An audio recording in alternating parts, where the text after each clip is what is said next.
do you sleep at night? On your side, on your back, on your stomach? Well, what about with your legs elevated? Today we're diving into a sleep position that's becoming more popular, especially on social media and among people managing pain, circulation issues, or just trying to level up their sleep posture. We're talking about sleeping with your legs elevated. Elevating your legs can offer some serious benefits, but like anything, it's not a one-size-fits-all solution. So in this video, I'll walk you through the top benefits, potential drawbacks, and a few tips if you're thinking about trying it out. Now, let's get started. First, and probably the biggest benefit, is that it helps boost circulation. When you sleep with your legs elevated above your heart, you're using gravity to your advantage. This position helps return blood back towards your heart, reducing the workload on your veins and arteries. That's especially helpful for people with poor circulation, sedentary lifestyles, or jobs that require standing all day. If you struggle with cold feet, numbness, or tingling at night, those are often signs of poor circulation. So elevating your legs get that blood flow circulating a little bit better.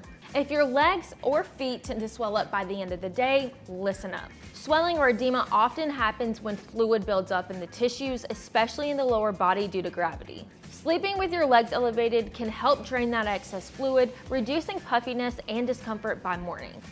This is a game changer for pregnant women, people who fly often, or anyone managing a condition that causes swelling in the lower limbs. It's kind of like pressing the reset button on your legs overnight. Here's one that I can personally relate to: reducing lower back pain. When you elevate your legs, especially with a wedge pillow or a few cushions under your knees, you can change the angle of your hips and spine. This takes pressure off your lumbar spine, which can relieve muscle tension and compression in your lower back. For back sleepers, adding a gentle elevation under the knees can support the spine's natural curve and help you wake up less stiff and achy. Let's talk about your veins for a second.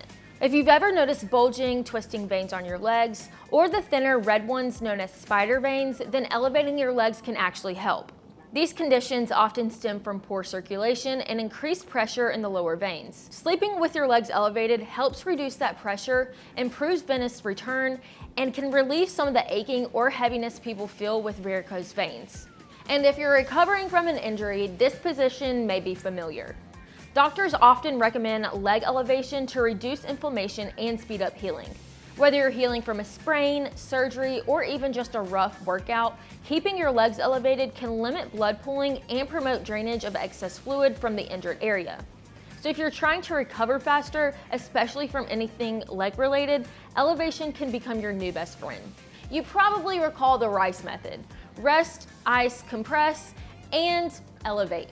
Finally, elevation can relieve pressure during pregnancy. For pregnant folks, elevating the legs while sleeping can reduce swelling, improve comfort, and prevent veins from getting overly stressed. This is especially helpful in the third trimester when circulation can become more sluggish and swelling in the feet becomes common. Just make sure that the elevation is gentle and comfortable. Don't overdo it.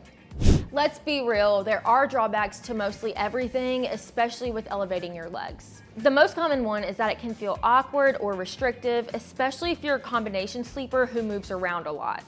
If you're used to sprawling out or switching positions, propping your legs up on a pillow might feel unnatural or annoying at first. If you start elevating your legs, you may find yourself kicking the pillow off the bed the first couple of nights. I will say it does take a little bit of time to get used to. Another potential issue is that you could feel numb or a little bit of tingling in your legs or feet. If the pillow or wedge you're using creates too much pressure or bends your legs at an awkward angle, it can pinch nerves or restrict blood flow. If you wake up with that pins and needles feeling, you might need to adjust the height or angle. Next, it may not be suitable if you suffer from certain medical conditions. If you have conditions like peripheral artery disease or a history of deep vein thrombosis, elevating your legs might not be recommended. These conditions affect blood flow in specific ways, and changing your sleep posture can actually make things worse. Always be sure to consult your doctor before you do any of this if you have a medical condition. Finally, it might just not be ideal for stomach sleepers. This one's more about preference, but if you're a stomach sleeper, sleeping with your legs elevated likely isn't for you. The mechanics just don't line up. You'd be better off exploring other positions for spinal alignment and comfort. Okay, if you're thinking this is something I want to try, here are a few tips to get you started. Use a wedge pillow or firm cushion. Don't just stack soft pillows, which can collapse overnight. Aim for your legs to be elevated about 6 to 12 inches above your heart.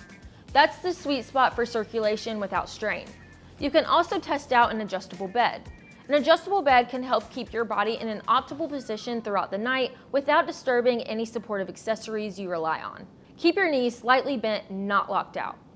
This helps reduce pressure on your joints and nerves. Also, start slow. Try it for a nap or just a few nights a week at first. And most importantly, listen to your body. If you feel more discomfort than relief, try adjusting or switching to a new setup. So, are you gonna try sleeping with your legs elevated? Let me know in the comments down below. Also, don't forget to like and subscribe, and I'll see you right here next time. Bye.